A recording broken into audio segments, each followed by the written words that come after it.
Bien, bueno, buenos días a todos y todas. Muchas gracias por venir. Y bueno, es verdad que estamos un poco en familia. Voy a dar unas breves líneas solamente sobre los ponentes que nos acompañan en esta mañana. El primero va a ser Jorge Vilches, con Golpes de Estado en la Primera República, profesor titular de Historia del Pensamiento y Movimientos Sociales y Políticos, y recientemente pues, ha publicado La Primera República Española, 1873-1874, de la utopía al caos, que se encuentra en la editorial Espasa. Bienvenido, muchas gracias. Tienes 20 minutos y te iré anunciando si te pasas de tiempo convenientemente. Muchas gracias, Esther, por la presentación y la amenaza que cumpliré. Bueno, empiezo pidiendo doblemente perdón porque me tendré que ir antes de que acabe la sesión de hoy, porque tengo clase, que me quedan 4 clases, tengo unos alumnos completamente asustados y no puedo faltar. Y luego también quiero pedir perdón porque esto me ha pasado en otras ocasiones que yo no sé si...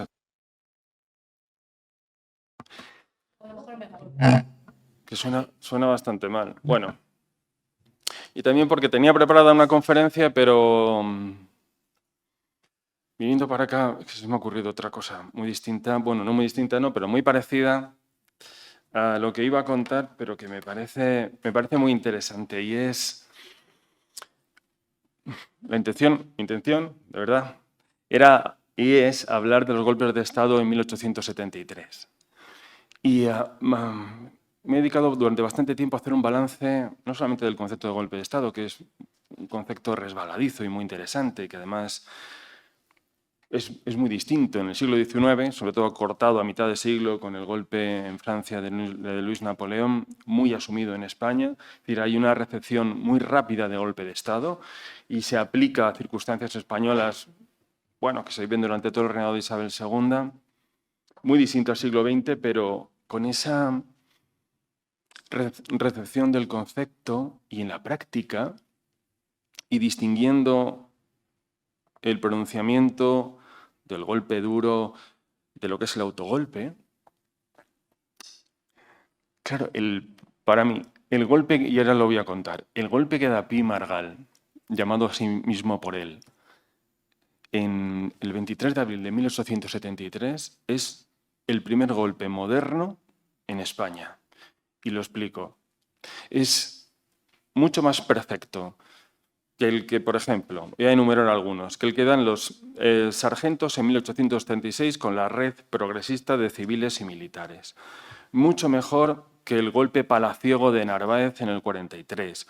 Es mucho mejor, está mejor ejecutado, mejor pensado que el golpe de julio de 1856 contra las Cortes y la legalidad vigente entonces.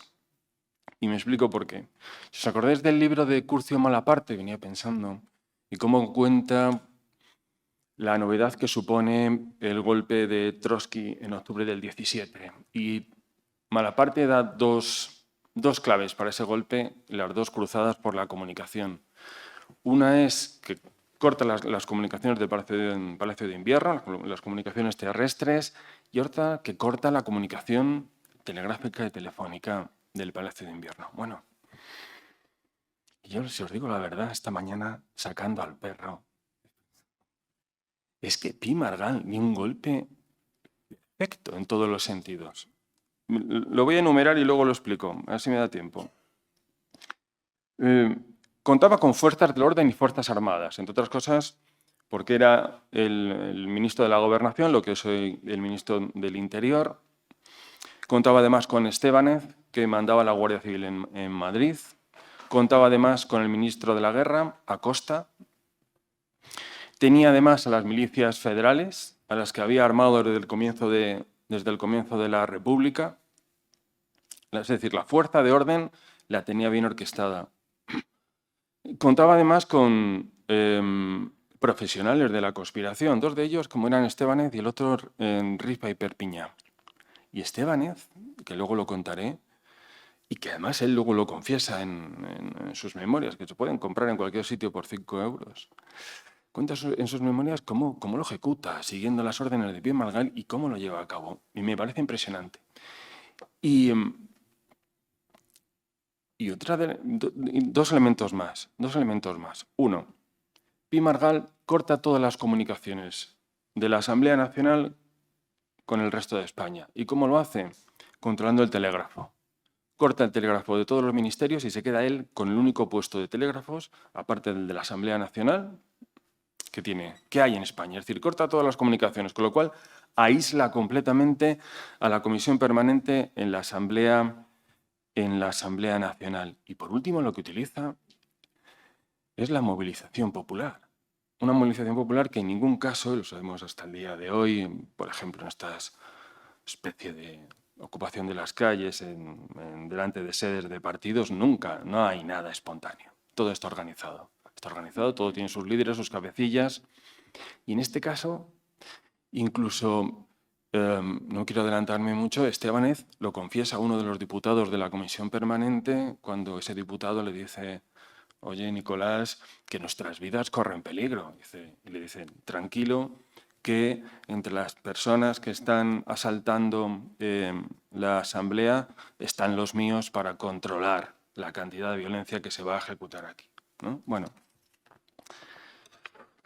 vine pensando, pues en conclusión, claro, es el primer golpe de Estado moderno en España, mucho mejor que los anteriores y nada que ver con los pronunciamientos, porque como sabéis, los últimos pronunciamientos son del año 83 y el del año 86, típicos pronunciamientos militares en cuarteles con el objetivo de torcer la mano al gobierno o de provocar un alzamiento nacional, nada que ver, que esos además siempre se debilitan. Bueno, quería empezar por el final. Como decía, el concepto de golpe de Estado a la altura de 1873 y que manejaban los políticos del momento era el de un acto ilegal desde una instancia del poder para romper el curso ordinario y en contra del Parlamento, usando alguna dosis de violencia para crear una situación legal diferente que beneficiara a los golpistas. Esta definición de los hombres del siglo XIX, los que llegan hasta el año 1873, más o menos coincide con las de Jesús de Andrés o las de González Calleja en la actualidad para definir los golpes de Estado en el siglo XIX. Después, digo, aquellos hombres del XIX afirmaban que tras un golpe venía una dictadura, ya fuera constitucional o revolucionaria, y la represión de la oposición para imponer un nuevo orden. Bueno.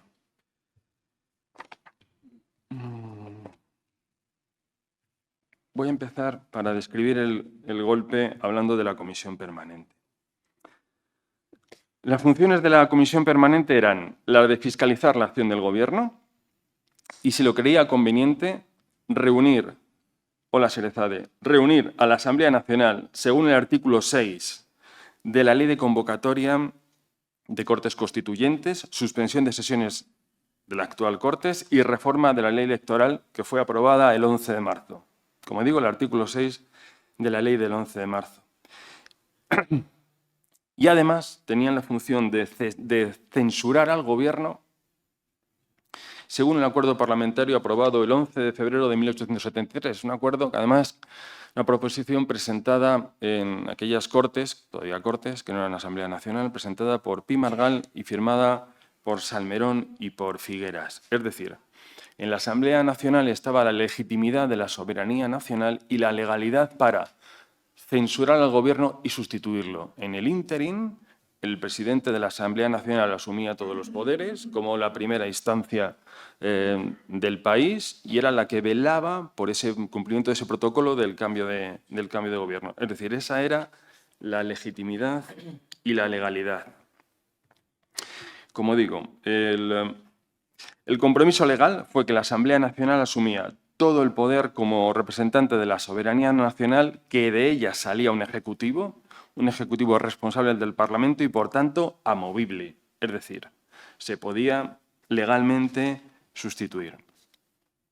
Y este fue el mecanismo que siguieron todas las crisis de gobierno durante ese año 1873. La clave para censurar al Gobierno, es decir, usted lo está haciendo mal y hay que sustituirlo, era el orden público.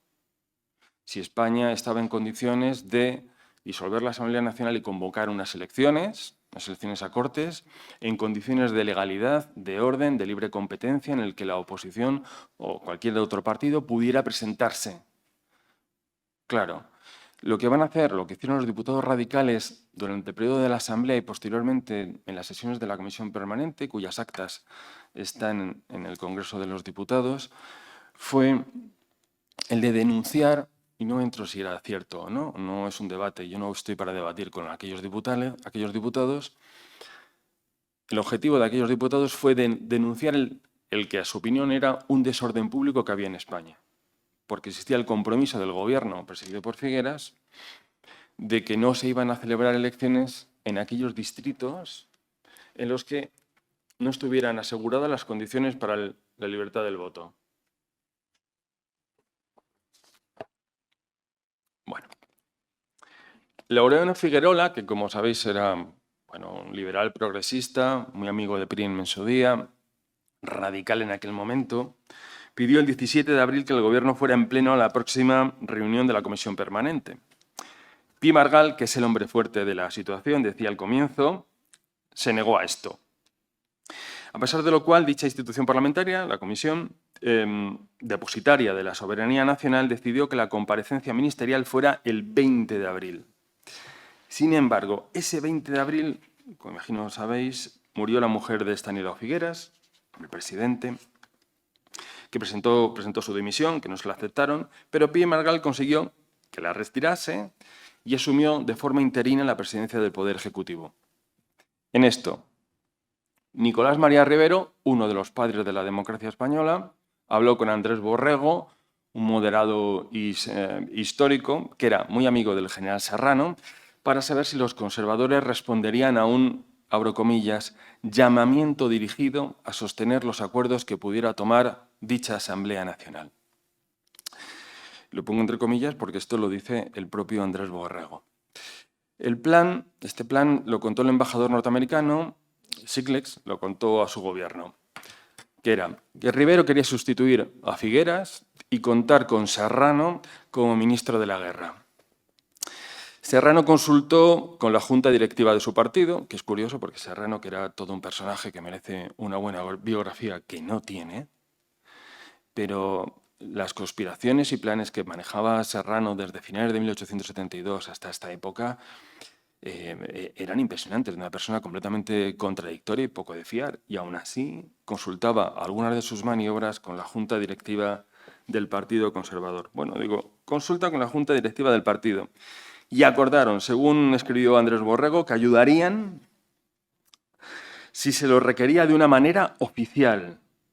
Además, comunicaron a Rivero que esperarían en casa de Serrano a que se produjera ese llamamiento legal por parte de la Asamblea. ¿Por qué un llamamiento legal? Bueno, porque desde la primera crisis de gobierno, que tiene lugar el 24 de febrero, los federales asaltan la calle, toman desde Antón Martín, la Puerta del Sol, la Plaza de las Cortes, rodean el Palacio del Congreso para impedir las decisiones de la Asamblea Nacional. Ocurre el 24 de febrero, ocurre también el 8 de marzo, además federales muy violentos y armados, en algún caso dirigidos por algún militar, como el general Nouvilas, con muchas aspiraciones de ser dictador. Y claro, hacía falta que una decisión como la de sustituir al gobierno de Figueras contara con algún tipo de fuerzas del orden que mantuvieran la decisión legal y legítima de la Asamblea Nacional. Así que Francisco Salmerón, progresista, radical, el hermano de Nicolás Salmerón, que era el presidente de la Asamblea Nacional, pidió a Pavía, que era el capitán general de Castilla la Nueva, aquí en Madrid, que la guarnición estuviera alerta para que se respetara la decisión legal de la Asamblea. La respuesta de Pavía entonces fue impecable.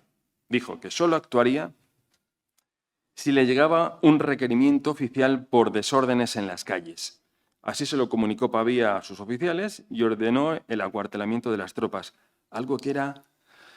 Uno cuando lee los informes en el Servicio Histórico Militar, ahí al lado del Parque del Oeste y da cuenta de cómo era la indisciplina, no solamente en Barcelona, que era proverbial en aquellos días, sino también en otros cuarteles, en especial en Madrid, era como para que asustara a cualquiera.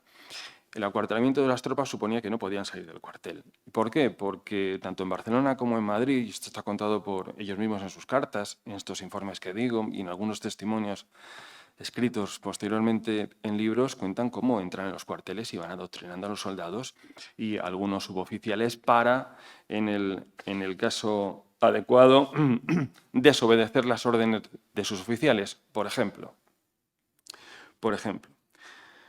Y esto no lo hizo alguien anónimo, un perturbado de la época que sí lo sabía.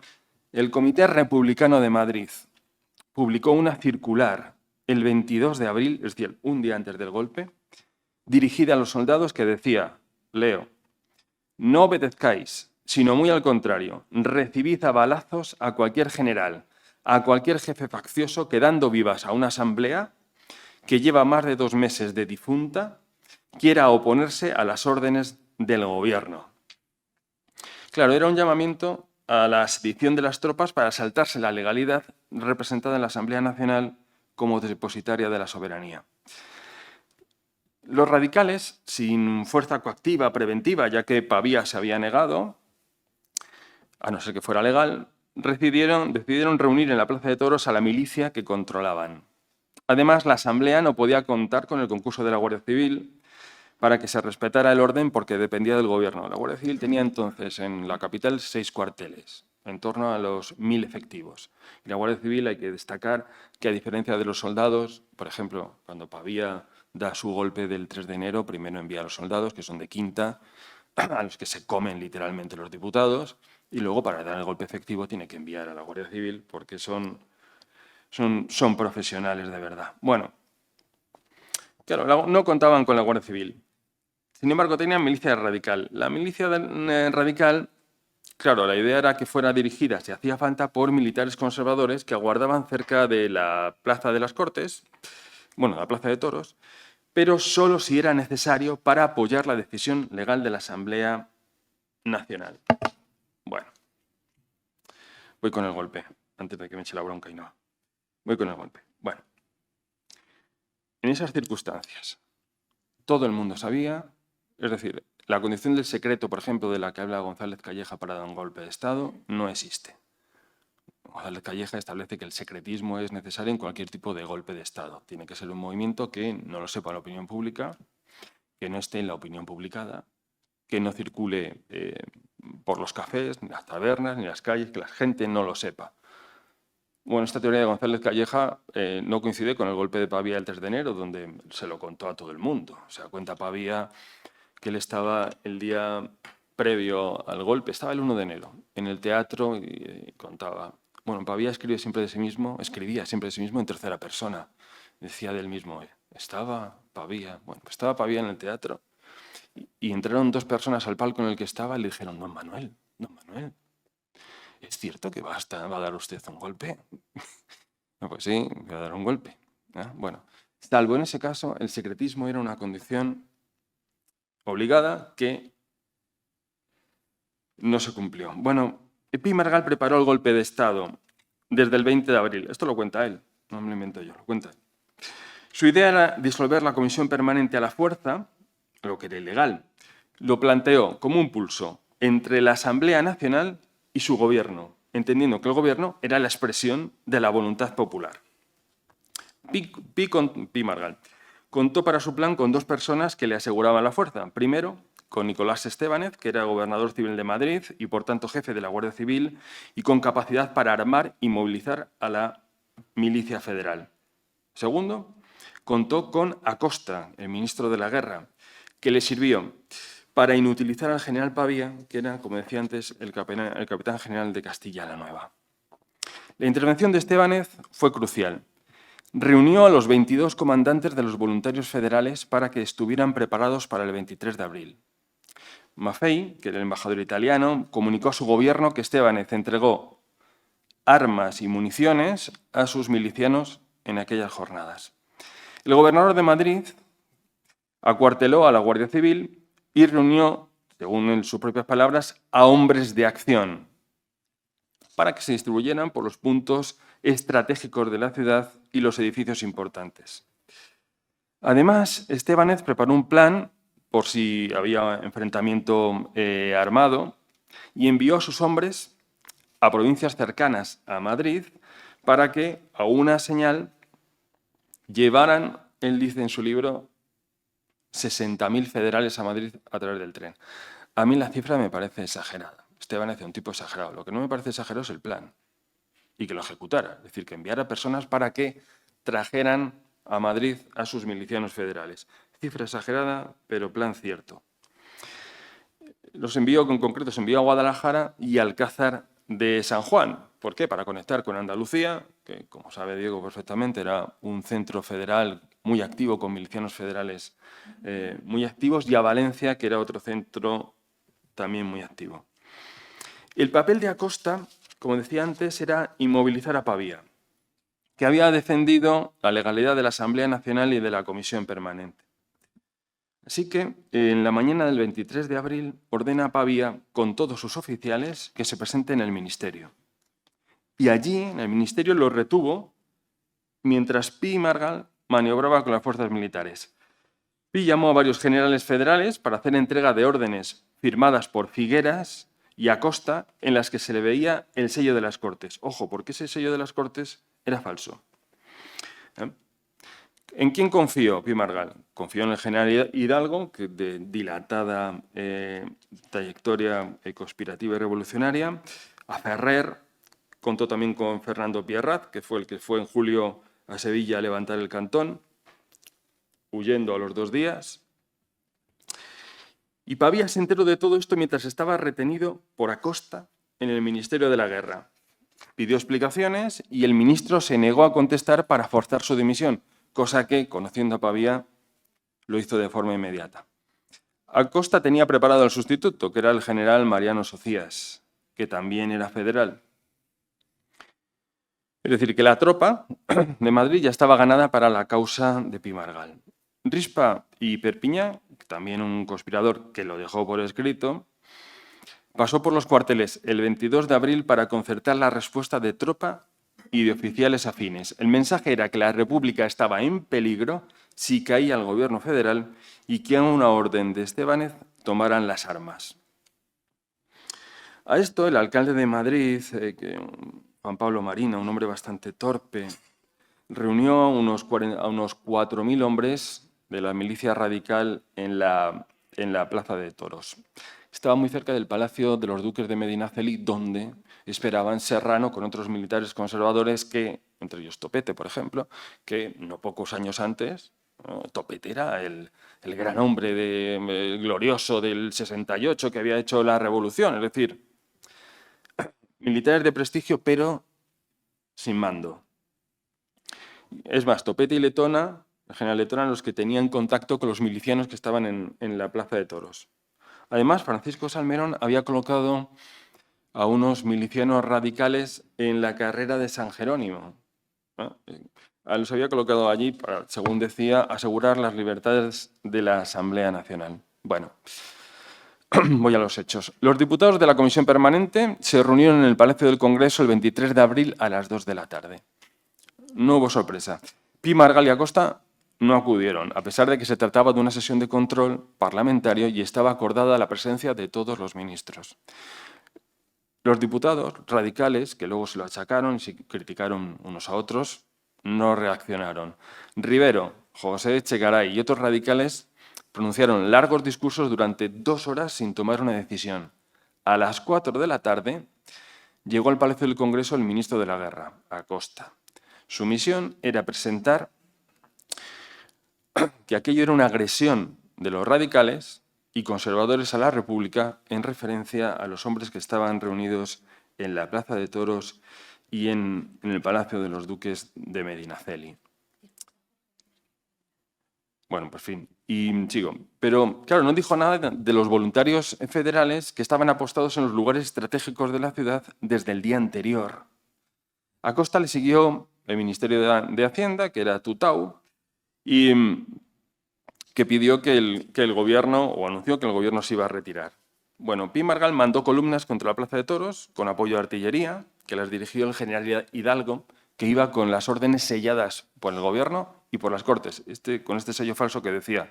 Claro, cuando los milicianos radicales vieron aquel sello de las Cortes, dijeron, nosotros no estamos aquí para levantarnos contra la legalidad ni contra la Asamblea. Y fue cuando tiraron las armas, incluso dice algunos que se quitaron los uniformes y salieron de allí, ¿no? Bueno. Claro, el siguiente paso del golpe fue la toma del Palacio del Congreso.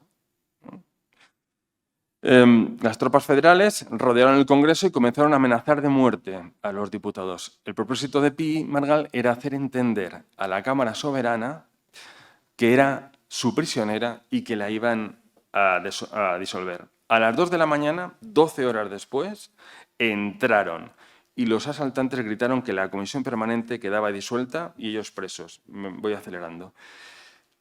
Pi Margall actuó con rapidez contra las tropas que estaban en la Plaza de Toros, pero no hizo lo mismo para auxiliar a los diputados de la Asamblea Nacional, a pesar de que estuvieron pidiendo auxilio durante horas por telégrafo. Me acelero. Bueno, voy con Pi Margall. Pi Margall, año 74, escribe: dispersa ya por las iras populares de la Comisión Permanente, no quedaba otro recurso que disolver la Asamblea Nacional.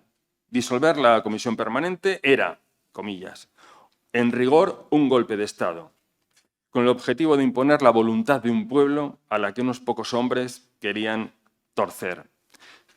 Comillas. Disolver era en rigor un golpe de Estado, mas ¿en qué se parece ese golpe a los demás que registra la historia?, escribió Pi Margall. Todos han tenido por objeto sobreponer la voluntad de un hombre a la voluntad de un pueblo. Solo este ha tenido por objeto sobreponer la voluntad de un pueblo a la de unos pocos hombres. Fue así como Pi quiso revestir su golpe de Estado con la legitimidad de la razón popular, cuando en realidad era su propia voluntad y todo sin consultar al pueblo en cuyo nombre hablaba, porque no había habido elecciones. Bueno, la dictadura de la que los mismos hombres del 19 hablaban, ¿qué sucedía al golpe de Estado? Lo primero que hizo fue decretar la disolución de la Asamblea Nacional, disolver todas las milicias que no fueran federales.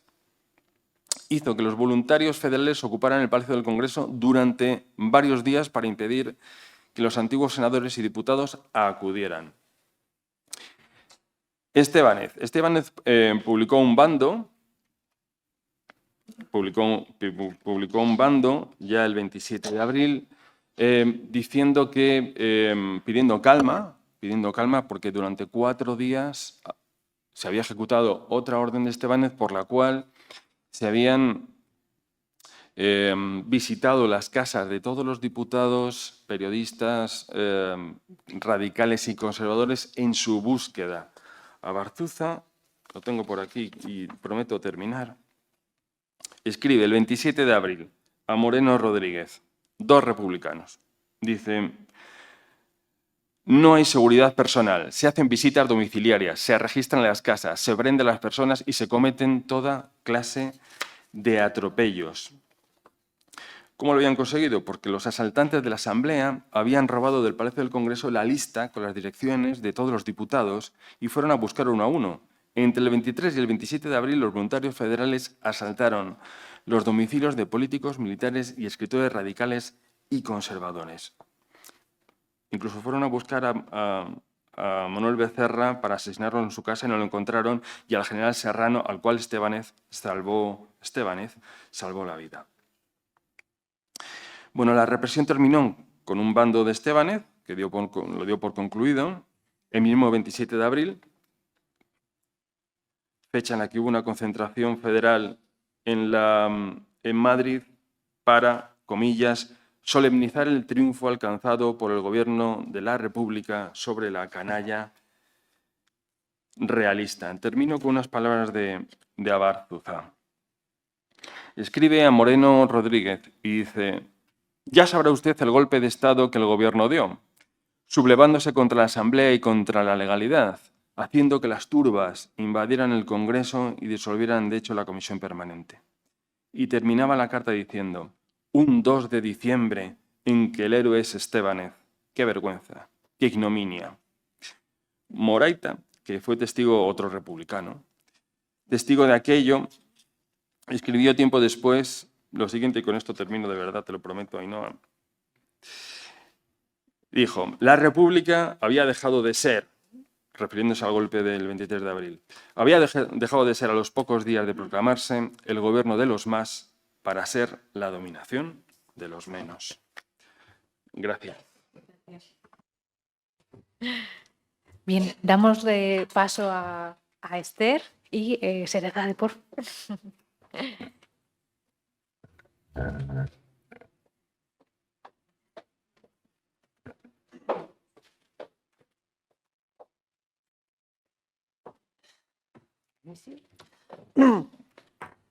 Buenos días, me disculpo porque por causas imponderables no me ha sido posible llegar con puntualidad. Me disculpo sobre todo con Goyo, con Ainhoa, que han hecho un esfuerzo tremendo para organizar esta jornada.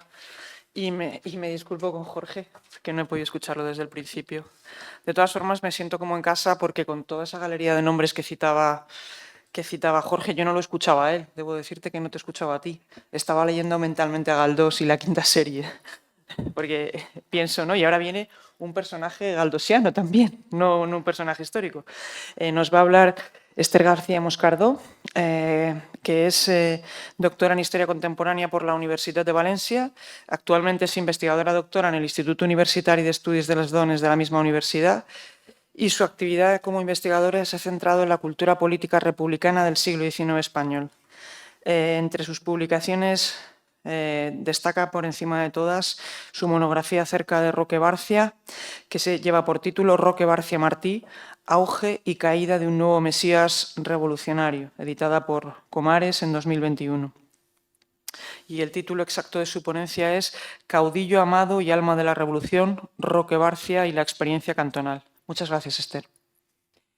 Muchas gracias a ti, Serezade. No sé si se oye bien esto porque me retumba un poquito. Ah, vale. Sí, muchas gracias. Bueno, antes de nada quiero agradecer desde luego a la organización, a Ainhoa y a el profesor Gregorio de la Fuente por invitarme a participar en esta jornada. El objeto de mi intervención va a ser abordar una aproximación al papel que desempeñó Roque Barcia como instigador de la Revolución Cantonal y también abordar brevemente, no queda más remedio, su experiencia en Cartagena. Bueno, para presentar un poco al personaje hay que decir que Barcia es una figura controvertida, fue un hombre incómodo para su propio partido por su manera de presentarse y de conducirse en la esfera pública, pero que también supo granjearse un extraordinario éxito de público. Fue sin duda el más popular de los propagandistas federales. Castelar reconocía que el periodismo en España tiene un nombre sin rival, decía, y ese es Roque Barcia. Todos los testimonios de la época, amigos y adversarios, y tenía mucho más adversarios que amigos, coinciden en subrayar su sorprendente capacidad precisamente para conectar con el público federal. Sobre todo durante el sexenio, ya era conocido de antes, pero sobre todo durante el sexenio su figura pública alcanzó unas dimensiones enormes, gozó de enorme popularidad. Voy a ponerme el crono porque si no... Mire, ya gozó de enorme popularidad. Bien, buena parte de su éxito se debe a su estilo. En sus textos mostraba una notable intransigencia en los principios, no transigir con ninguna otra escuela, era realmente despiadado con sus adversarios políticos, con aquellos a los que se enfrentaba, fundamentalmente monárquicos, también progresistas. Y transmitía todo esto con un estilo bíblico, apocalíptico, alternativamente, en fin, despiadado y sentimental, y esta era una combinación que entusiasmaba absolutamente al público federal. Bien, desde esta posición de propagandista popular, él agitó la insurrección cantonal en el verano de 1873, desde las páginas de su periódico La Justicia Federal. La figura de Barcia es fundamental, es crucial en este proceso de agitación del cantonalismo, está en el centro de la dinámica política que llevó finalmente a la ruptura cantonal del verano de 1873, como líder intelectual, principal instigador de la revolución y finalmente como presidente de la Federación Española en Cartagena. Hay que decir que la historiografía clásica generalmente ha presentado a Barcia como, en fin, un hombre, una mezcla de un hombre de juicio poco sólido y de oportunista despechado. Génesi, por ejemplo, lo retrata así, subido a última hora al carro de la intransigencia por haber visto frustradas por ciertas aspiraciones a ocupar altos cargos en las instituciones republicanas. Es cierto que Barcia siempre pensó que el partido no le dispensaba el reconocimiento que merecía por su valía como propagandista, pero eso en principio no determina su actuación a lo largo del año 73. Pero lo que no se puede considerar de ninguna manera es una revista de última hora, un llegado a última hora a todo esto. Incluso había formado parte de los órganos del partido desde 1865. Llevaba desde 1855 defendiendo con notable belicosidad que los principios democráticos solo hallaban su expresión plena bajo una república federalmente constituida, ¿no? Lo hace además a través de una producción propagandística espectacular, ingente, una producción, en fin, totalmente espectacular. Además, él ya se declara explícitamente intransigente a principios de 1872. Se muestra muy crítico, extraordinariamente crítico ya en ese contexto con la actitud benevolente y legalista del partido. Les acusa de carecer de espíritu federal, ¿no? Ya antes, bastante antes de que empezase la República. Y de hecho ni las actitudes, ni los argumentos, ni tampoco las soluciones que va a agitar en junio de 1873 y que darán paso, desde su periódico, que darán paso, impulsarán la escalada cantonal, tienen nada de novedoso en su trayectoria, a pesar de que fue representante parlamentario en todas las legislaturas del sexenio. Ya desde 1869 abandonó de manera conflictiva la política parlamentaria y apostó por la realización, por la práctica de los principios federales. Su apuesta es una realización por la práctica de los principios, bien por la vía insurreccional o más bien desconociendo las instituciones oficiales. Más concretamente defendió la inmediata formación de juntas soberanas que realizasen la federación por la práctica. Este es un aspecto fundamental que quiero destacar porque conecta con una manera de entender el ejercicio de la política que tuvo un notable arraigo popular a lo largo del siglo XIX, recoge la tradición juntista gaditana y enlaza además con el soberanismo exaltado del trienio liberal, que legitimaba la insurrección no solo como derecho, sino como deber, pero legitimaba la insurrección como forma de expresión de la voluntad general de la nación, ¿no? Se legitima en esa tradición que había sido canalizada sistemáticamente desde 1808 mediante movimientos juntistas, y el planteamiento de Barcia recoge y se inscribe, ¿no?, plenamente en esa tradición, ¿no?, la formación de juntas que realicen la federación por la práctica.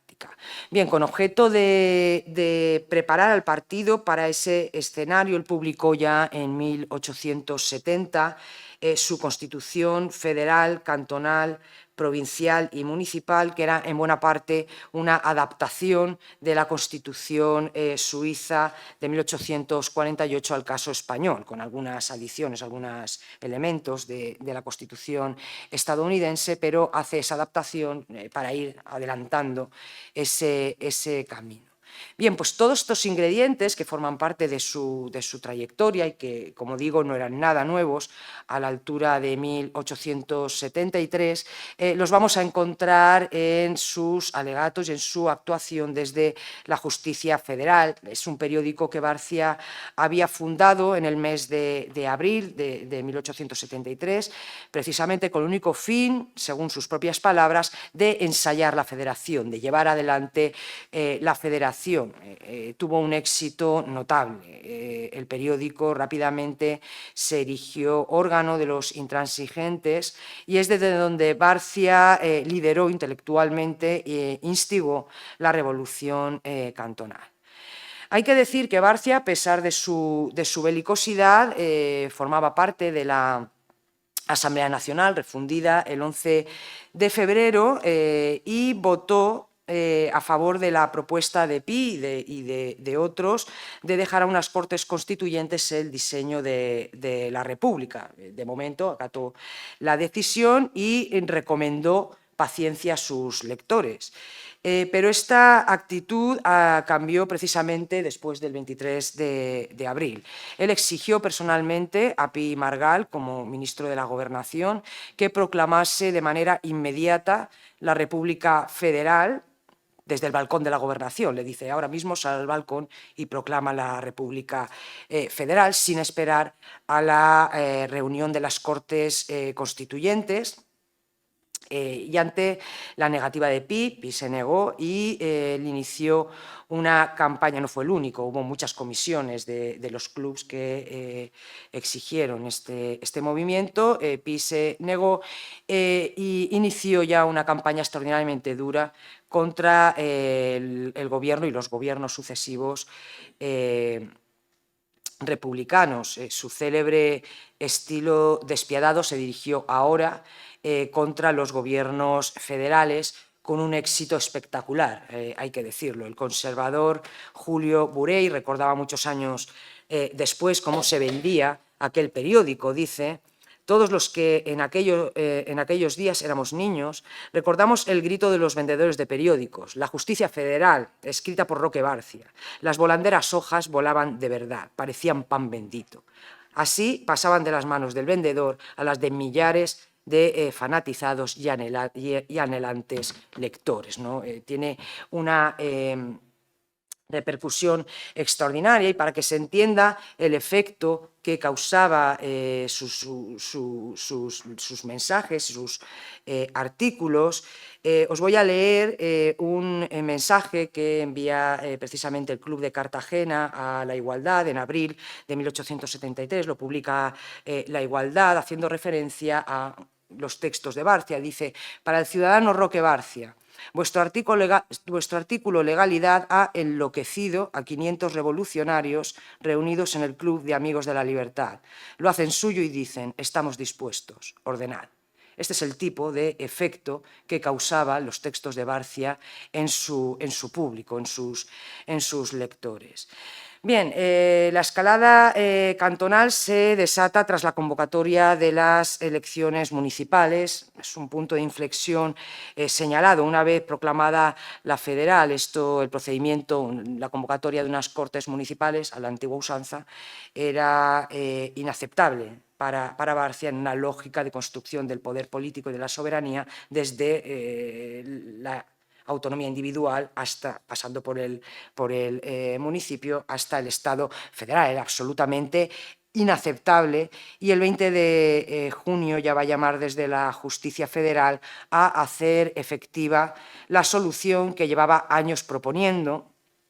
Españoles, dice, ahora o nunca. Era el momento de constituir la federación por la práctica mediante la formación de juntas de gobierno creadoras, dice, del nuevo sistema que realizasen la soberanía de los estados particulares. Se intenta insurreccionar En primer lugar, el Cantón de Castilla la Nueva es el primer paso que se trata de dar.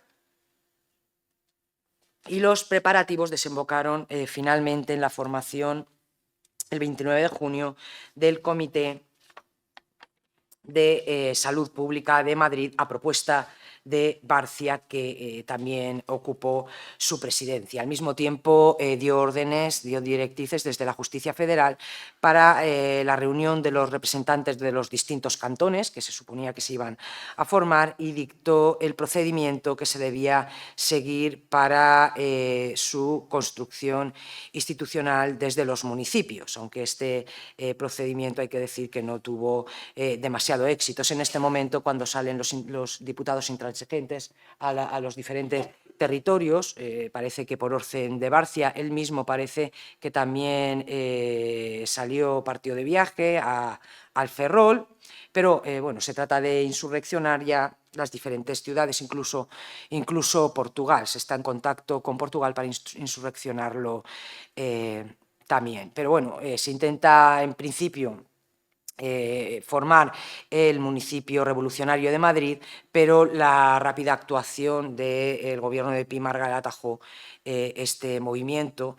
En Madrid, la primera ciudad en proclamar el cantón fue Cartagena, el 12 de julio. Había agitado la insurrección Manuel Cárceles, que era un agente de Barcia, y el levantamiento cantonal se resolvió de manera muy poco sorpresiva mediante la formación de una Junta de Salvación Pública que asumió todos los poderes, un procedimiento insurreccional, desde luego que nada novedoso en la experiencia política del siglo XIX. Bien, fue fundamentalmente el fracaso del movimiento en Madrid lo que trasladó a Cartagena los esfuerzos del Comité de Salud Pública por hegemonizar la construcción del Estado federal, y esto le da a Cartagena un desarrollo particular. Realmente es un caso excepcional en el conjunto del cantonalismo. No ocurre esto en el resto de cantones.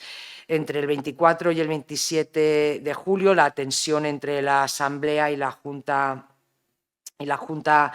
cantonal desembocó en la constitución del gobierno provisional de la Federación Española en Cartagena.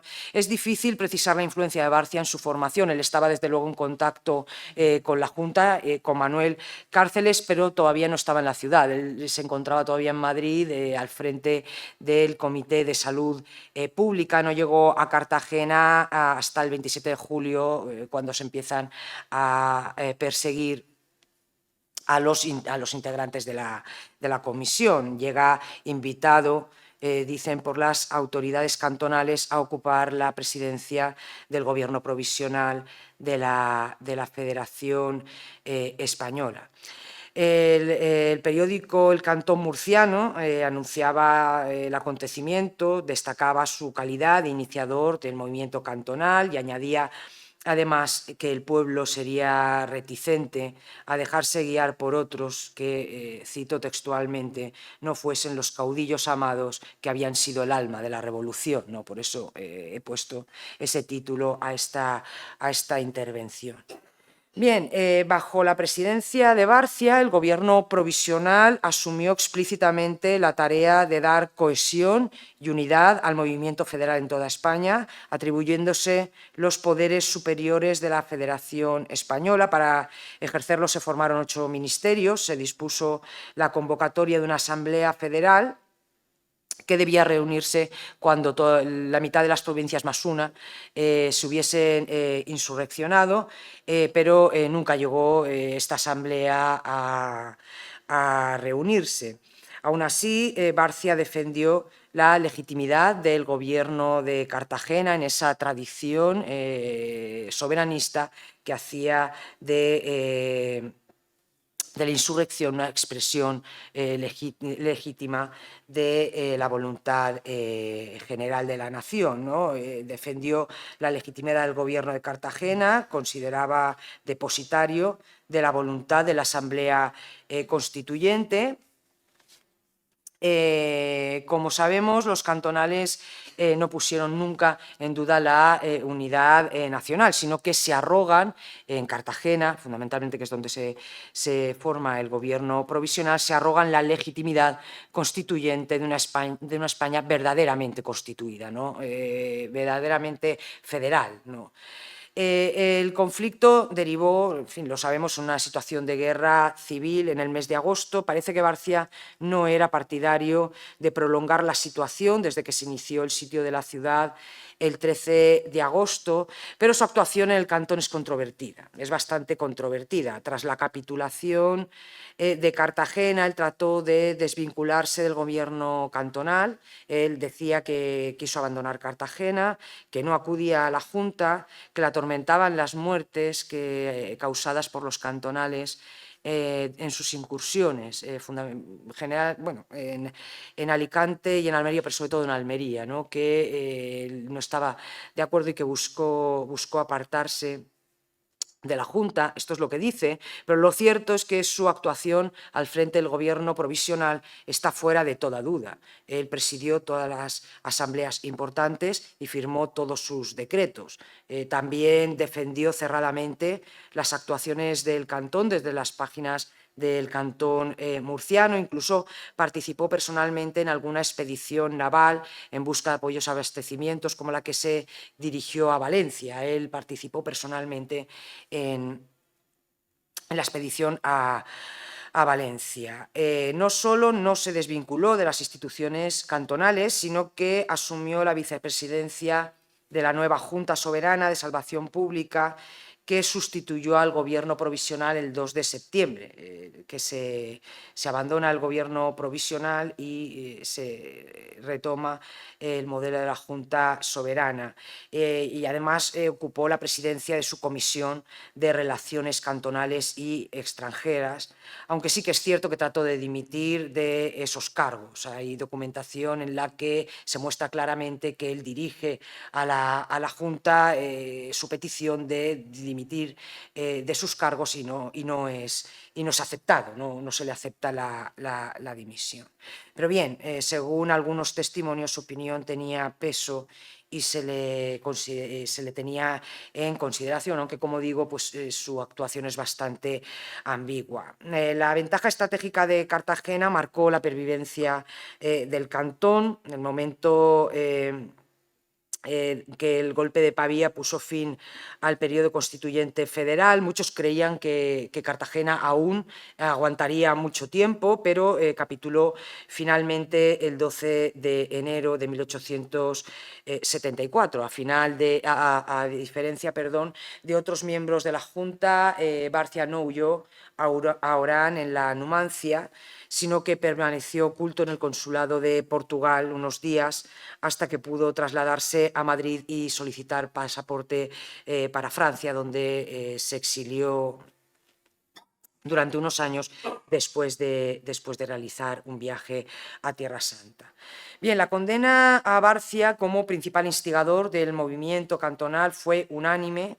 Desde las filas de su propio partido se le acusó de alucinar a las masas, de extraviar el buen sentido político del pueblo e incluso se le responsabilizó de haber forzado él solo, con sus acciones, el golpe de Pavía del 2 de enero. Pero desde luego que su hundimiento político llegó con su conocida apostasía. Pocos días después de la capitulación, Barcia publicó unas cartas incendiarias contra sus antiguos compañeros de la Junta de Cartagena. No solo condenaba las acciones de las instituciones cantonales que él mismo había encabezado, sino que cargaba muy duramente contra la capacidad, decía, de gobierno de los federales en Cartagena y desaconsejaba cualquier intento de proclamar la República Federal. Decía que él había visto el fruto y estaba muy, muy verde. Él acata en ese momento algo que había rechazado en 1868, que es el régimen interino encabezado por Serrano. Bien, la experiencia cantonal en realidad debió de ser demoledora para él. No era, decía, la república que él esperaba. Muestra una profundísima decepción, no tanto con las ideas como con los hombres. Pi Margall también expresó ese profundo desengaño, sí con las ideas y con los hombres, y otros muchos republicanos también en ese momento. En fin, con esto ya acabo con la publicación de aquellas cartas propias, decía Pi Margall, de un cerebro positivamente desequilibrado, no las entendió nadie. Bien, con la publicación de aquellas cartas no solo se desacreditó él, sino que contribuyó a construir esa imagen caótica de 1873, que, como demostró José María Jover, era un producto cultural de la Restauración, pero que se construyó en buena medida a partir de las declaraciones y de los materiales que habían dejado los propios republicanos, y que ha marcado la memoria colectiva durante mucho tiempo. En cualquier caso, a pesar de las contradicciones, Barcia constituye una vía de acceso privilegiada para acceder a los contextos y a las tradiciones políticas que hicieron posible pensar en la solución cantonal como una opción viable, como una opción factible, y que además se debía de emprender para construir el Estado federal. No solo eso, sino considerarla como una de las posibles soluciones al problema de la construcción de la democracia que se planteó tras la Revolución Gloriosa en 1868. Muchas gracias.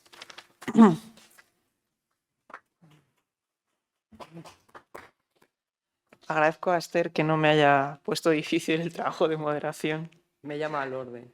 Sí, no he necesitado ser un poder sancionador y me alegro. Bueno, seguimos con Galdós. Yo, por lo menos, es el hilo que recorre mi mente. Cádiz es un espacio galdosiano por excelencia, una de las razones por las que merece la pena vivir. Y así que enseñar en la Universidad de Cádiz, bueno, yo quisiera. Bien, en este caso tengo el placer de presentar a Diego Caro Cancela, catedrático de Historia Contemporánea de la Universidad de Cádiz, especializado en Historia Política y Social de la Andalucía Contemporánea. Tiene muchísimas publicaciones monográficas, pero yo voy a destacar quizá las más recientes. El primer liberalismo en Andalucía, Política, Economía y Sociabilidad, de 2005. El mundo campesino en la España de los años 30, de 2009.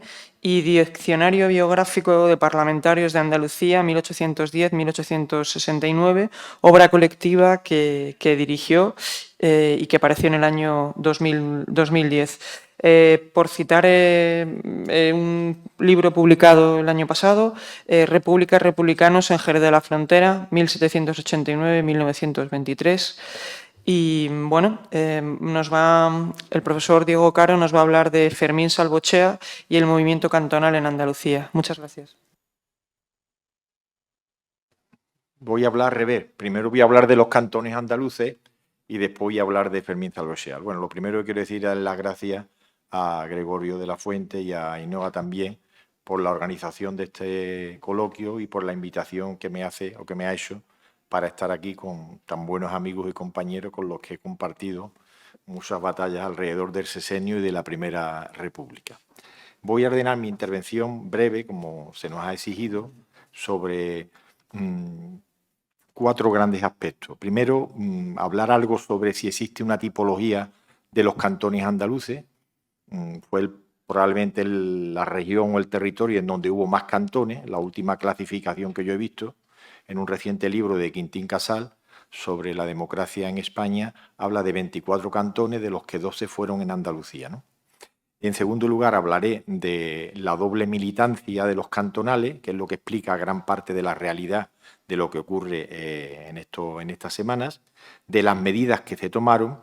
Y por último, no hablaré tanto de Fermín Salvochea o de su biografía, que tiene aquí mejores biógrafos que yo, sino realmente de por qué se construye o las razones que hacen de Fermín Salvochea un mito político no solo para la cultura política republicana, sino también para la cultura política, entre comillas, anarquista. en el sentido como lo escribió nuestro querido Pepe Álvarez Junco en su libro ya clásico, ¿no?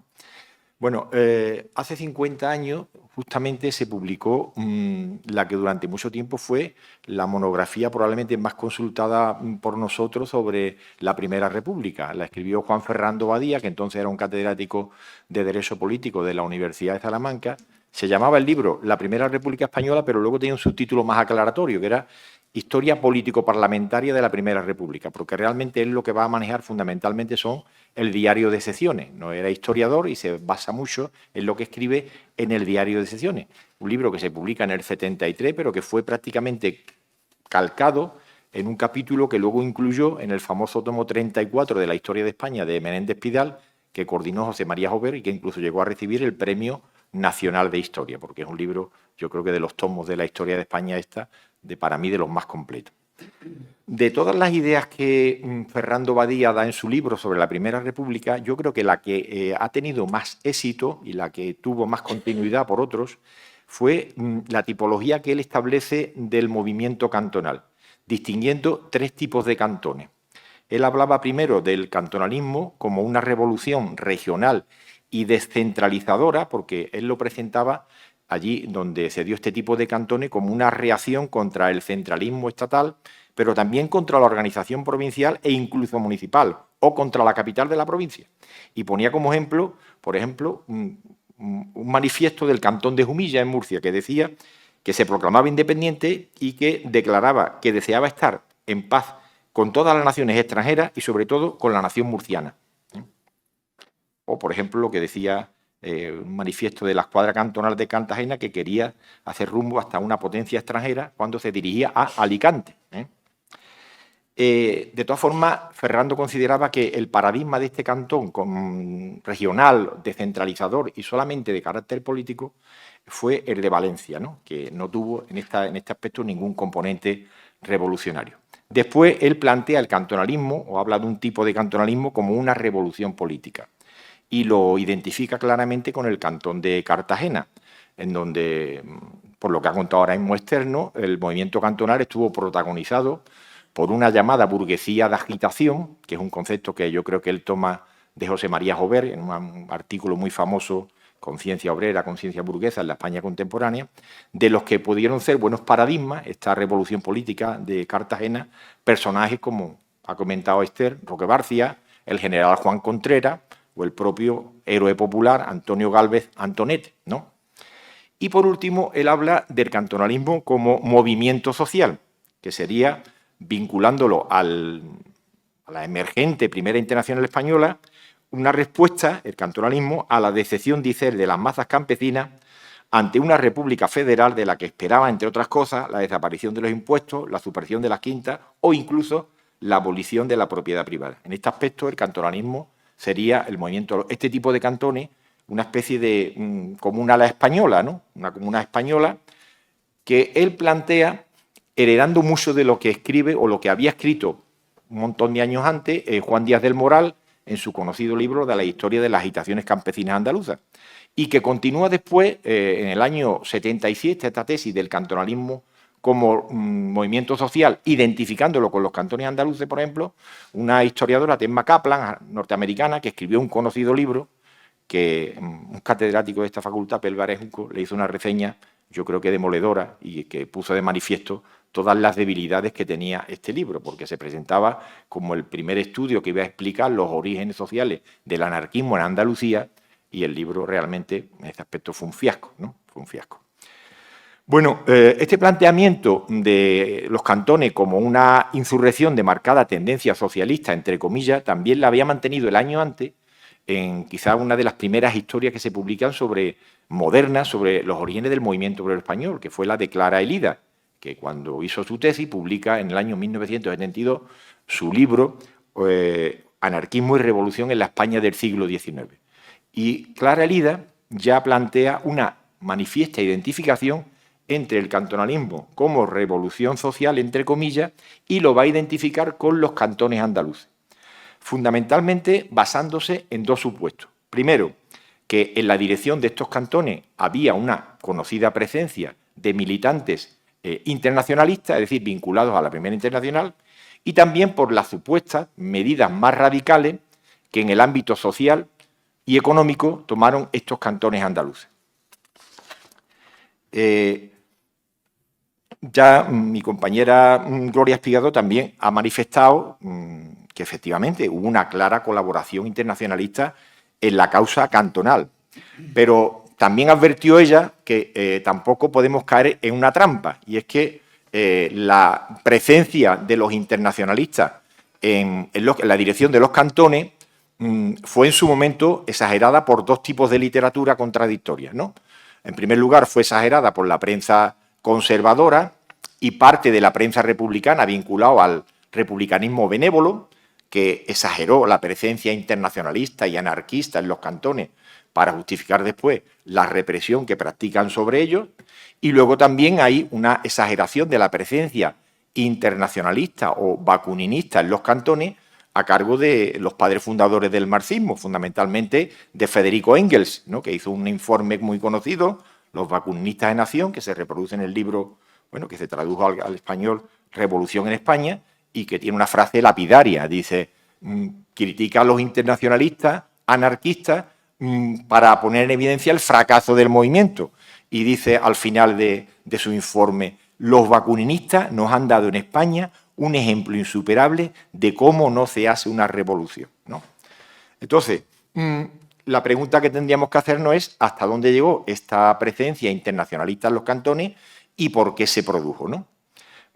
Yo creo que la respuesta es muy sencilla y se explica fundamentalmente por lo que popularmente se llama la doble militancia. Es decir, en aquellos meses y en aquel momento de la Primera República, muchos o algunos importantes dirigentes internacionalistas de la Primera Internacional en pueblos y ciudades, por lo menos de Andalucía que yo conozco, no tuvieron ningún reparo en compartir su militancia en el republicanismo intransigente con su militancia en la sociedad obrera local. Y lo hicieron desde el verano del 73 hasta que fracasan los cantones. Y podemos poner muchos ejemplos. Quizá el más paradigmático fue el caso de Fermín Salvochea, que vamos a comentar después, ¿no? Fermín Salvochea, como bien han demostrado Gerald Bray y Jean-Louis Greña, desde noviembre del año 1871 estaba afiliado a la Sociedad Obrera Local de la Primera Internacional en Cádiz. Y sin embargo, él sigue haciendo política y en marzo de las municipales de la primavera del 73 fue candidato en la candidatura de los republicanos intransigentes y, no duda ninguna, cuando después lo nombran alcalde de Cádiz y luego se pone al frente del cantón. Pero es quizá el caso más conocido. También hay otros menores. Por ejemplo, cuando yo hice mi tesis sobre el sexenio en Jerez, me encontré un tipo, Pedro Vázquez Chilaver, que era un conocido dirigente de la Internacional en Jerez. De hecho, fue uno de los delegados, de los 6 delegados que mandó la provincia de Cádiz al Congreso de la Internacional de Córdoba de finales del 72, que aparece en el Ayuntamiento Republicano Intransigente de julio del 73 como segundo teniente de alcalde, sin ningún tipo de problema. Claro, y por tanto hay una presencia de gente que yo creo que en aquel momento no tiene ningún empacho en compartir esta doble militancia. Participo en el republicanismo intransigente para hacer realidad lo que se había hablado de la república federal y social, pero al mismo tiempo sigo manteniendo o sigo vinculado a las sociedades obreras locales, participando en negociaciones de convenios, que son cuando se crean los primeros jurados mixtos, de negociaciones de trabajo, etcétera, etcétera.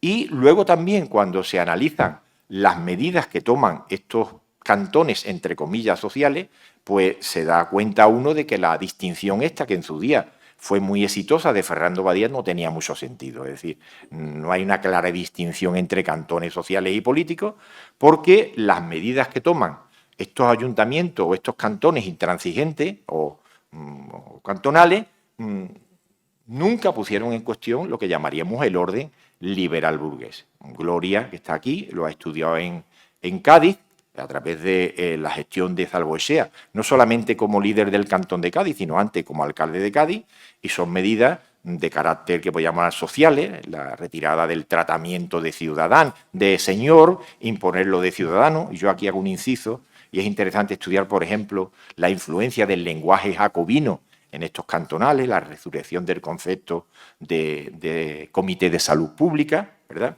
La abolición de la supresión de las quintas y las matrículas del mar, o, por ejemplo, medidas de tono anticlerical, como la prohibición de la enseñanza religiosa, la abolición de toda asociación que exigiera el celibato, porque decían ellos que iba contra la naturaleza humana, ¿no?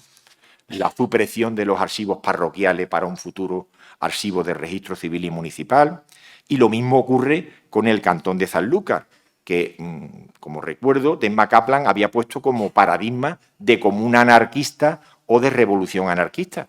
No hay nada de revolución anarquista. ¿Qué es lo que hacen los cantonales o el comité cantonal, entre comillas, porque lo de Cantón de Sanlúcar, ya lo hemos hablado, es algo más discutible, ¿no? Pues medidas que no fueron más allá de un cierto reformismo social. El reparto de socorro a los trabajadores en paro, el aumento de los salarios, el reparto de jornaleros entre las fincas del pueblo para darle trabajo, o lo mismo también ocurre con el Cantón de Sevilla, que ha estudiado Eloy Arias, ¿no? Es decir, no se va más allá de promulgar las jornadas de 8 horas, el arbitraje en los conflictos laborales, incluso no se llegó a aplicar una propuesta que hubo, literalmente, la reducción de los sueldos grandes y el aumento de los pequeños, pero se quedó ahí en el aire. Es decir, no hubo en los cantones andaluces ninguna medida que traspasara lo que llamaríamos la doctrina social del republicanismo, intransigente o no. Todos fueron, por supuesto, no hubo ningún tipo de ensayo de revolución anarquista y nunca se puso en cuestión en estos cantones, en las 2 semanas largas que duran, pues ningún principio que atacara a la propiedad privada o al orden liberal y burgués. Por tanto, es una exageración pues hablar de los cantones andaluces como unos cantones sociales, anarquistas o de otro tipo. En los cantones andaluces hay una excepción, que es el caso del Cantón de Málaga, que no tiene nada que ver con los demás. Es decir, en los cantones de Cádiz, de Sevilla o de Granada coinciden en que están dominados por los republicanos intransigentes, que hay una clara presencia internacionalista, pero en el Cantón de Málaga no. El Cantón de Málaga es un cantón creado desde arriba. Es decir, la proclamación del cantón se hace en plena pugna política y social entre los republicanos intransigentes y los republicanos benevolentes, cuando en esta pugna el gobierno central le ordena a uno de los diputados republicanos, Francisco Solier, que lo nombra gobernador civil para acabar con el predominio que el republicanismo intransigente tenía en la ciudad, amparado en el control que tenía sobre el 2º batallón de los voluntarios de la República. Entonces, el gobierno se pone de acuerdo con Solier y con otro republicano benévolo, Eduardo Palanca, que era ministro de Ultramar, y le dan plenos poderes a Solier para que acabara con el republicanismo intransigente. Y Solier, de acuerdo con el gobierno, proclama el cantón, pero de acuerdo con el gobierno de Madrid, ¿no?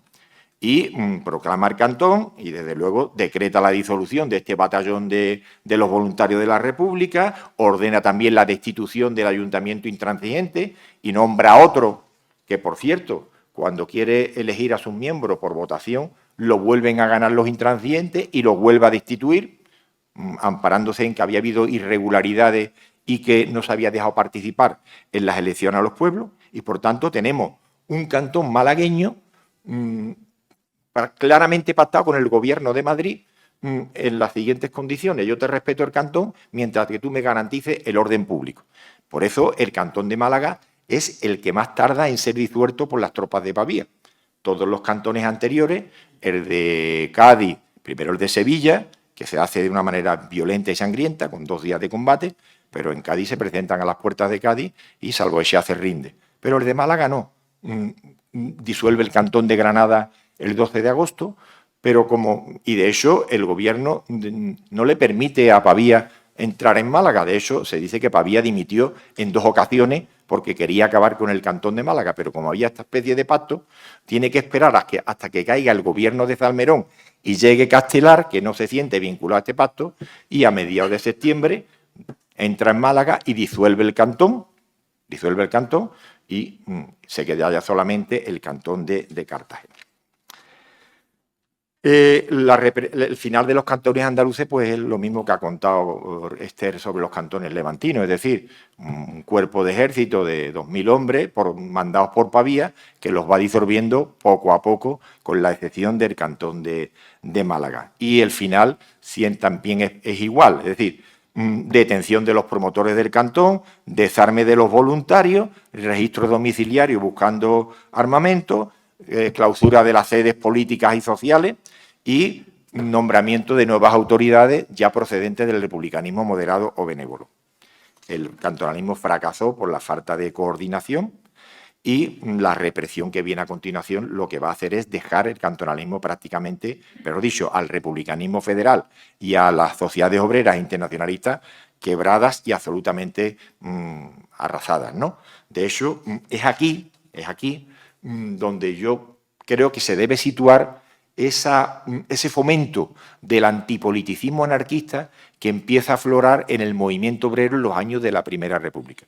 En el libro clásico de Josep Terme sobre la Primera Internacional sitúa este antipoliticismo en los años 69, después del fracaso de la intentona que hay de la expedición esta que se forma y que también fracasa. Pero yo creo que es ahora, es decir, yo creo que cuando realmente las tesis antipolíticas empiezan a hacer mella o empiezan a tener eco en el movimiento obrero, es ahora. Yo me encontré en mi tesis con un escrito que le dirige a la dirección de la FRE, el comité local de la FRE de Jerez, que me parece paradigmático y os lo voy a leer, ¿no? Dice: el Consejo Local remite una reseña porque en Jerez fracasó el cantón por la resistencia de la guarnición militar de la ciudad. Dice: remite una reseña de los acontecimientos que han tenido lugar en dicha localidad, de lo que se deduce que los obreros no deben fiarse tanto de los republicanos benévolos como de los intransigentes, puesto que unos y otros son amigos del actual desorden económico y enemigos de la emancipación del proletariado. Yo creo que más claro no puede estar, ¿no? Y luego, claro, lo que sí sirvió el movimiento cantonal, y ya con esto voy terminando, es para crear un mito en la figura que más emerge de él, ¿no? Porque en todos los levantamientos, en los cantones hubo figuras destacadas vinculados al movimiento obrero local, al republicanismo intransigente, pero quizás la que más destaca es la figura de Fermín Salvoechea, que empieza a tener ya una especie de aureola mítica que tenemos que intentar explicar. Desde luego no fue por la gestión que hizo en los 4 meses que duró el ayuntamiento intransigente y el cantón, porque hubo todo tipo de medidas. Bueno, Gloria ha contado en su tesis que en las elecciones de la primavera del 83, precisamente, Salvoechea no fue el candidato republicano más votado, señal de que ya tenía un cierto desgaste en el pueblo.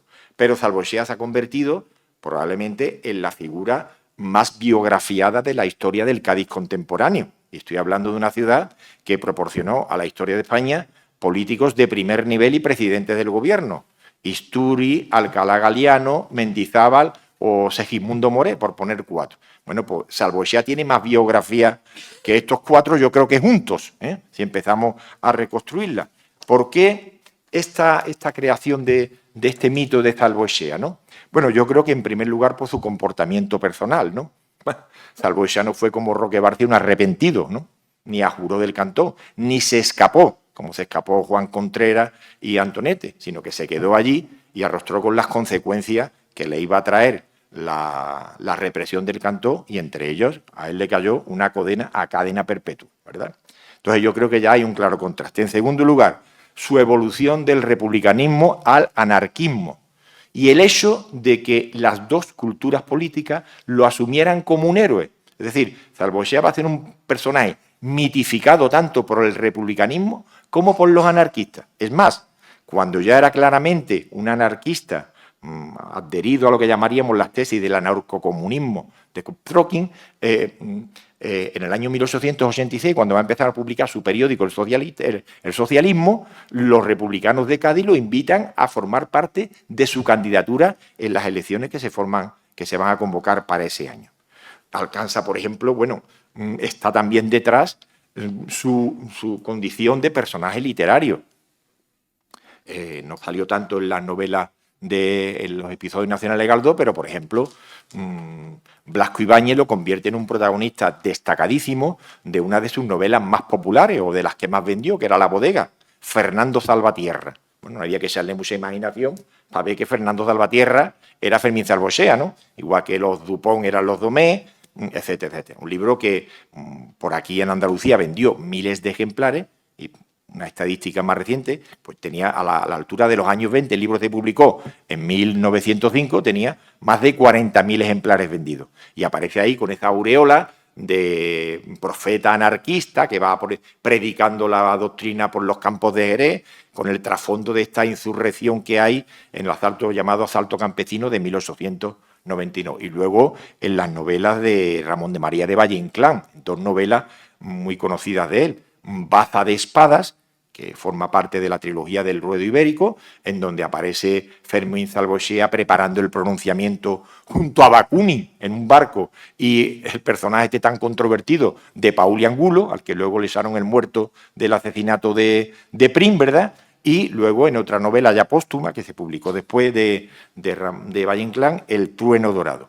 Serían estas tres causas, y luego una cuarta, que es la que han destacado también algunos biógrafos, como Gloria y Gregorio de la Fuente, la existencia en Cádiz, curiosamente, no en todas las ciudades lo hay, de un carnaval muy popular, un carnaval populista, entre comillas, en el sentido de que destaca lo bueno de los personajes de la historia para contraponerlo a los que son muy malos. Entonces, desde que muere Salvochea hasta este último carnaval, pues la figura de Salvochea siempre aparece mitificada como un Cristo anarquista, un héroe del pueblo, etcétera, etcétera. De hecho, en el Carnaval de Cádiz todavía hay hoy un premio Fermín Salvochea para destacar las coplas que ponen en valor los derechos humanos y la preocupación por los humildes.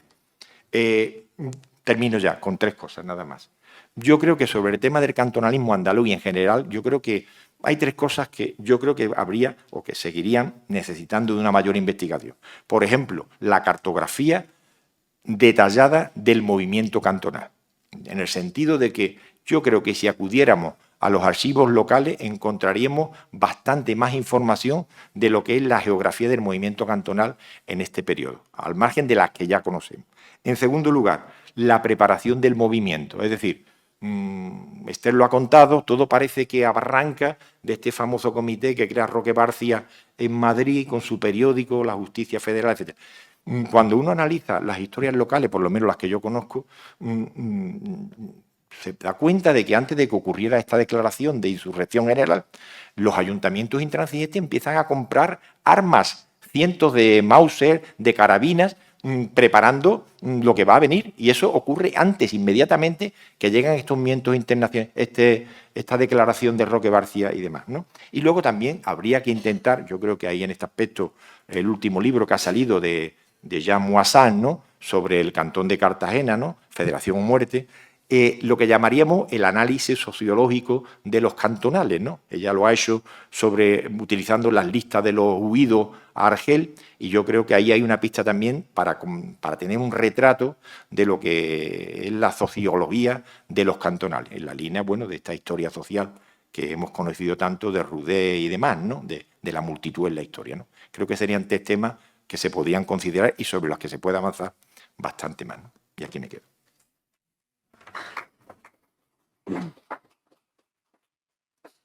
Bueno, yo creo que no se puede alcanzar mayor altura que la de convertirte en un personaje del Carnaval de Cádiz. O sea, que con eso está hecho todo. Bien, pues agradezco a los ponentes que hayan hecho el esfuerzo por cuadrar los tiempos. Creo que por lo menos un par de preguntas podríamos intentar formular y contestar. Así que, no sé, ¿quién de vosotros, vosotras? Una pregunta para Diego. La pregunta va a ser un poco larga porque tengo una cita que someto a tu juicio, al juicio de los que están aquí. En la primera biografía anónima conocida de Fermín Salvochea, que aparece en la Anarquía de Madrid en el 91 y que se reedita en la Idea Libre del 96, perdón, Se lee esto, y cito textualmente, y te voy a preguntar lo que opinas de estas líneas anónimas, porque la bibliografía está sin firma, como lo sabes. Salvochea estuvo resistiendo mucho tiempo secundar aquel movimiento cantonal por entender que era preferible que los pueblos se tomaran la autonomía municipal y provincial y de modo obligar a las Cortes. Obligar a las Cortes a qué no se dice. Pero, por no ponerse en contra de sus amigos de siempre y atendiendo a excitaciones de dentro y fuera, Salvochea se puso al frente del movimiento el 19 de julio. Diego, quisiera conocer tu opinión acerca de esta versión. Yo no sé. La actitud de don Fermín en el verano del 73. ¿Qué parte de verdad hay en estas líneas? ¿Y qué parte de intención de aminorar su responsabilidad? Como si se tratara de sugerir, muchos años después, que los internacionalistas solo tuvieron en el cantonalismo un periodo secundario o limitado. Es una pregunta que yo me he planteado al leer estas líneas. Bueno, yo creo que la podía contestar mejor que yo, Gloria, que está aquí. Pero vamos, yo te voy a decir lo que he leído en el libro de Gloria y en todo, ¿no? Es decir, yo creo que eso no tiene nada de verosimilitud, ¿no? Claro. He escrito, como lo hablamos ayer, en esa noche es un hombre de acción, más en esa época. Ahora, que se dejará arrastrar, como parece decir ese texto, a algo en el que confía y asumió toda la responsabilidad, toda la represión que cayó sobre él.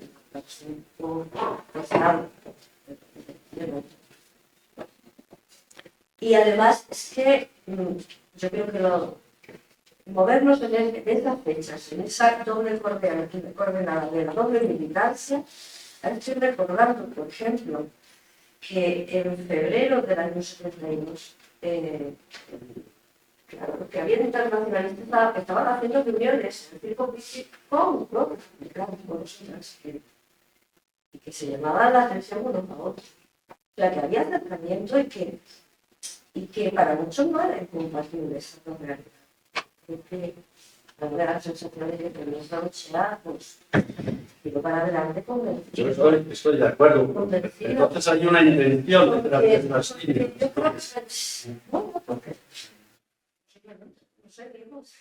No, yo pienso que la única intención que puede haber, que no la explico porque estamos hablando de 1891, has comentado, claro, antes.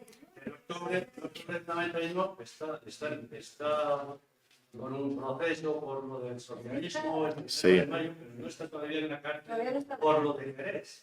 Bueno, sí, pero él está en la cárcel o va a ser detenido con motivo de las 5 bombas que se producen en Cádiz en víspera del 1 de mayo.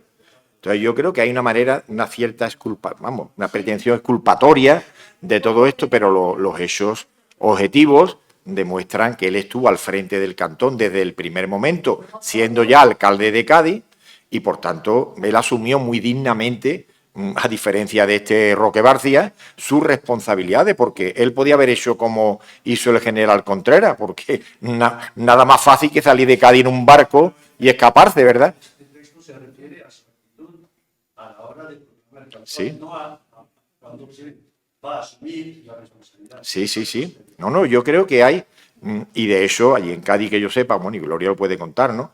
No hay tampoco aguardando las instrucciones que le iban a llegar de Madrid, sino que ese es un momento. Bueno, permitidme que lo cuente, ¿no? Porque lo he investigado. Es decir, lo mismo que ocurre en Cádiz se está produciendo en Jerez de la Frontera. Es decir, se dan los mismos pasos. Nombramiento de un ayuntamiento intransigente, control de la ciudad absoluta por los republicanos federales intransigentes, compra de armamento de varios miles de carabinas a un proveedor belga con dinero del ayuntamiento para declarar el cantón. ¿Cuál es la diferencia, a mi juicio, entre el éxito de un cantón y el fracaso? Yo creo que el aspecto fundamental es la actitud que toman las fuerzas militares, nunca mejor dicho, acantonadas en la ciudad. Si, como ocurrió en Cádiz, las tropas del ejército deciden no plantear ningún tipo de resistencia y asumir la realidad del cantón sin ningún tipo de problema, el cantón triunfa. En el caso de Jerez, que se dan los mismos condicionamientos, implantación republicana, compra de... ¿Por qué fracasó? Porque el comandante militar le dijo a los cantonales, como se os ocurra proclamar el cantón, os meto a todos inmediatamente en la cárcel. Y los tíos pues se asustaron y se escaparon como pudieron. Esa es la diferencia. Por la guerra carlista había sido evacuado mucha fuerza militar hacia el norte. Entonces era la situación favorable en la ciudad. Claro. Sí. Entonces, claro, esa es la diferencia para mí fundamental, ¿no? Igual que creo que ocurre también en Cartagena, ¿no? Es decir, la adhesión de la Marina, acá es la que... Estamos hablando de otras cosas. Sí, no, pero de lo que tú... Es que yo creo que lo... Se dedica a la postura de Sanchea en el momento de asumir, Sí. y de encabezar, y de ser, bueno, alcalde y presidente del cantón. Del cantón. Yo no... Perfectamente, yo creo que esas ideas tienen otra intención. Bueno, yo no la encuentro. Vamos. Quizás hacer olvidar que su papel... Su papel En ese político. momento, a final del siglo, los anarquistas no asumen el cantonalismo. No, claro. Asumen los movimientos sociales. Claro. Pero el cantonalismo no es historia suya. No, claro. Entonces, quieren separar Claro, un poco claro, esa claro. Sanchea de aquella historia cantonalista para reivindicarlo realmente como anarquista, ya Claro. no como republicano. Yo creo que... Puede ser. Sí, puede ser. Perdón por monopolizar No. el coloquio. Bueno, por mi reloj quedan un par de minutos. No sé si alguna pregunta muy rápida. Ainhoa. Para ¿cómo se está hablando del enfrentamiento periodístico y cómo lo utiliza Jorge García con su periódico? Sí. Me pregunto, porque los caricaturistas fueron muy belicosos contra las figuras de los cantones. Entonces aparece Roque García muchas veces como fuiste un bandido.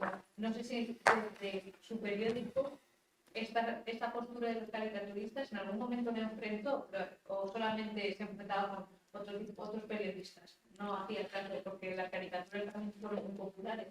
Sí, las caricaturas fueron muy populares. Yo he leído muchos textos de Barcia y la Justicia Federal entera, y en la Justicia Federal no he visto ninguna, pero es que estoy pensando y no recuerdo tampoco en otros periódicos. También es verdad, él sí que es muy beligerante y se queja continuamente contra sus enemigos, ¿no? Mis enemigos me acosan, hablan mal de mí, pero tampoco personaliza. Tampoco personaliza demasiado. Él está apartado unos años de la escritura política, se dedica al teatro y todo eso, y cuando vuelve hace un texto tremendo de los que me persiguen y tanto que he sufrido, oyendo lo que han dicho de mí, pero no personaliza. No personaliza y seguramente serían sátiras, serían caricaturas, y quizás no necesariamente, aunque también en prensa también podían circular por otro tipo de cauces, y sí, seguro que tenía que ver con eso, pero no personalizaba. Igual que contra figuras políticas sí que personalizaba con sus nombres y decía cosas tremendas. Al final, bueno, pues la prensa... Pero no personalizaba, aunque sí que se queja de cómo lo persiguen sus enemigos y cómo hablan de él. Gracias por estos minutos de intercambio de ideas que para mí deberían tener más espacio en las actividades en las que nos encontramos, pero bueno, creo que pese a mi retraso en la llegada, ahora cumplo con estricta puntualidad suiza el cierre de la mesa. Y nada, pues la verdad es que ha sido un placer compartir con los ponentes y con todos vosotros esta primera mesa que anuncia que las que siguen o que las que seguirán serán fantásticas. Muchas gracias.